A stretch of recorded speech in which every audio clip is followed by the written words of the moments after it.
Hello and welcome to the Habitat Project podcast, where we talk about cultivating good habits, pursuing our dreams, and enjoying life.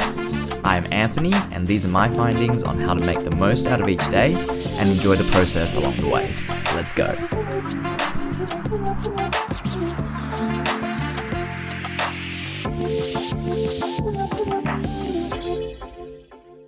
Hello everybody, welcome to episode 36 of the Habitat Project podcast. This is part of the guided meditation and journaling series.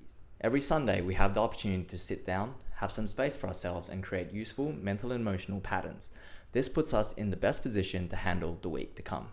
Each one of these episodes will include a Stoic Philosophy teaching, followed by a short guided meditation session, then some reflection questions that will guide you to create the new mental and emotional patterns, and lastly, an apply the philosophy section with step-by-step actions to put the teachings into place.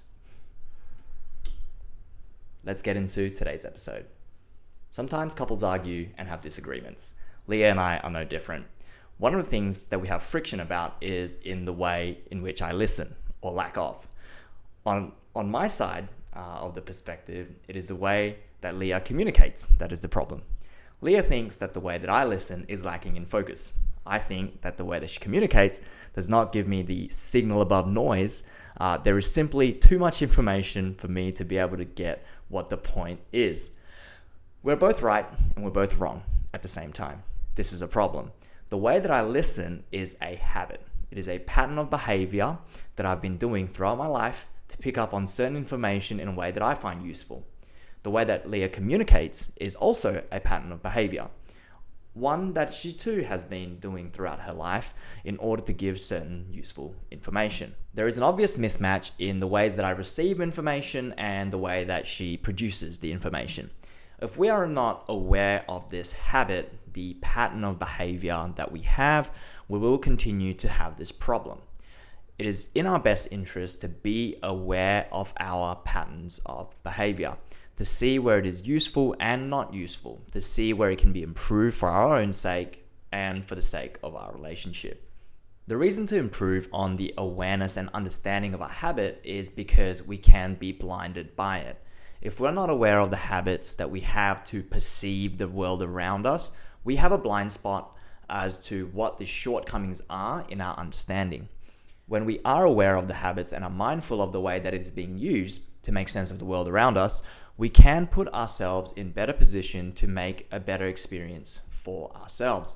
How we speak, how we listen, eat, move, think, work, love, every single pattern of behavior is only one way to operate. It may not be the best way. It may not be the way that is conducive to the certain situations that you are in.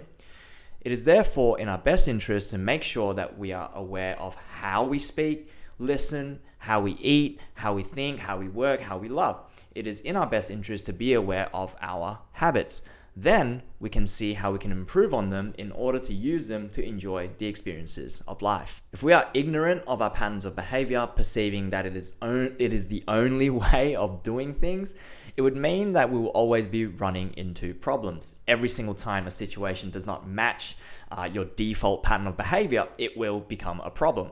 We will not have the ability to see and perceive the situation from a different perspective. We think that the way that we see things is the only way. Take the little communication pattern of behavior from Leah and I as an example. If I think that the way that I'm listening, this pattern of behavior is correct and the only way to do it, how can I improve on it? There's nothing to improve. This is just the way that I listen.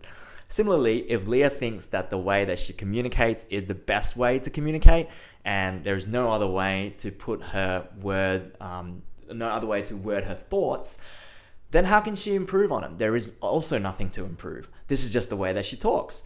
If we continue to do this without any one of us being aware of the dysfunction and pattern of behavior, we will probably get into more squabbles and more misunderstandings. It will become increasingly difficult to communicate because we have the perception towards our patterns being the only pattern available and that the other person is the one in the wrong. There is no opportunity for growth and understanding. There is no improvement. There is only disagreement and conflict. There is no solution in this type of ignorance. Stoic philosopher Musonius Rufus gives us this teaching to remind us to be aware and mindful of our habits. I quote, So in the majority of other things, we address circumstances not in accordance with the right assumptions, but mostly by following wretched habit. Since all that I've said is the case, the person in training must seek to rise above so as to stop seeking out pleasure and steering away from pain, to stop clinging to living and abhorring death, and in the cause of property and money, to stop valuing receiving over giving. End quote. We need to be aware of the way that we are perceiving and the way that we act out our perspective. It is important because it is only when we are aware of our perception that we can make the necessary changes to it when the perspective is not useful. As for the actions, we need to be aware of why we act a certain way, for this is the way we know that is the best for the situation. When we act in a way that is not best for the situation, we can look for ways to improve on it. If we fail to do this, we will just be on autopilot. We will not be able to make the best out of the opportunities of life. Instead, we will be wandering blindly to each whim and impulse. That is no way to live. Now let's get into today's meditation.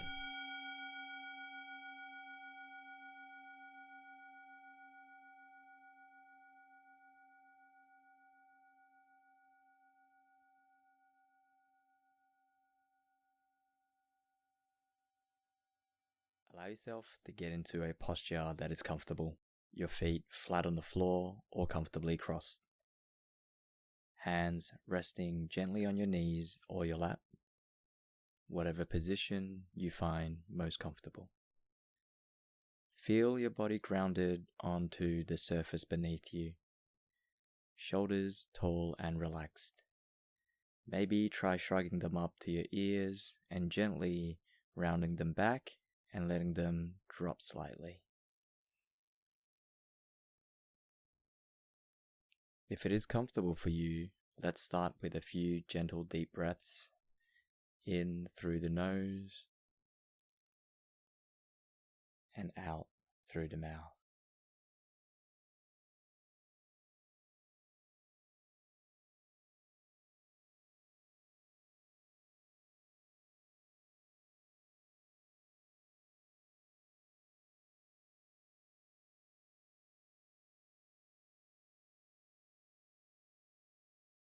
With the next out breath, returning the breath back to its natural rhythm. Allow your eyes to gently close and settle into the space around you.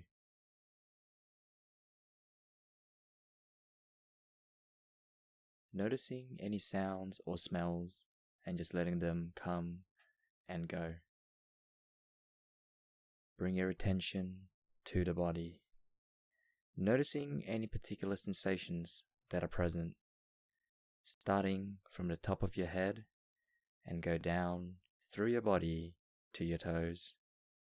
Simply notice what is present with a gentle and kind curiosity, without changing anything, no judgment needed at all.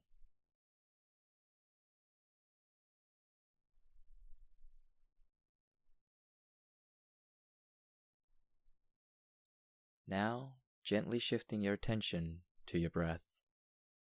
Breathe and using your breath as a natural point of focus. Feel the rising and falling of your stomach and chest. If you feel like it, you can put one hand gently on your chest and one on your stomach to feel the coming and going of each breath.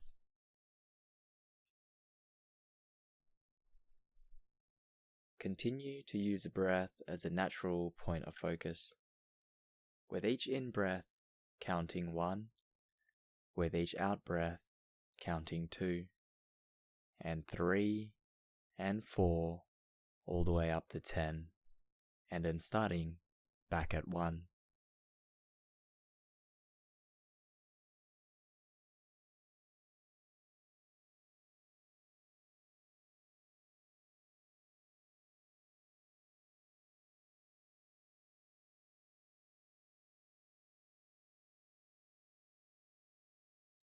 If you become aware that you have become distracted, gently note that is just a thought, and bring yourself back to your breathing.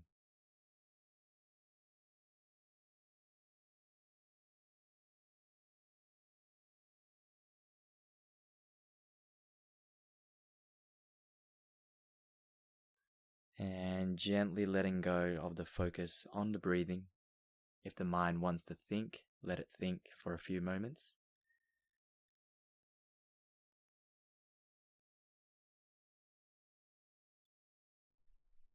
Begin to hear the sounds and smells around you. Begin to bring your senses back to your body. And when you're ready, gently open your eyes and smile. You are now ready for your next activity of journaling and creating new mental and emotional patterns with a renewed sense of awareness.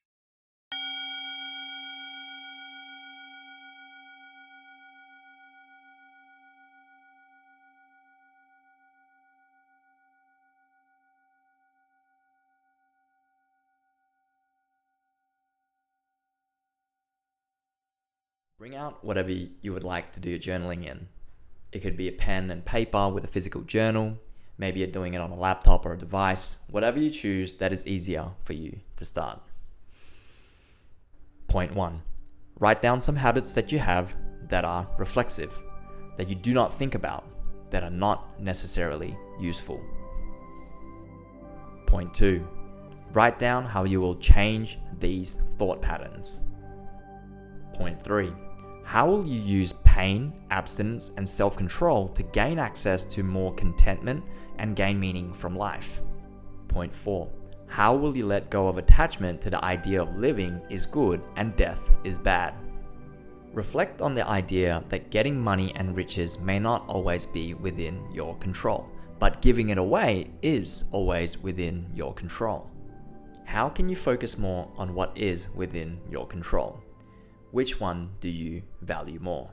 Read back at what you have written and see that you are creating the new thought and emotional patterns that are going to be more useful for you to handle the obstacles of the day. Next, we'll go through the steps to put the teaching into place. Step 1. Practice the awareness of habits. What are the action, thought, and emotional patterns that you have? Question whether they are useful. Step 2. For the ones that are not useful, how will you change them? Step 3. For the ones that are useful, how will you be more aware of them when you are using them? Hope you have enjoyed this week's Sunday series of guided meditation and journaling. Whatever it is that we want to achieve in our lives, know that they are a lagging measure of our habits. In other words, our habits are the leading indicators of how we are approaching towards our goals. Be mindful and practice the awareness of our habits. Be meticulous in creating and cultivating them, and cast a vote to be the person that you want to grow into. If you're going through a setback, you are not alone. These things happen and are a part of life. I create a habit app to help build simple structure in a day so that we can begin creating the habits that will get us back on track. This includes daily meditation and journaling like the one that you just did.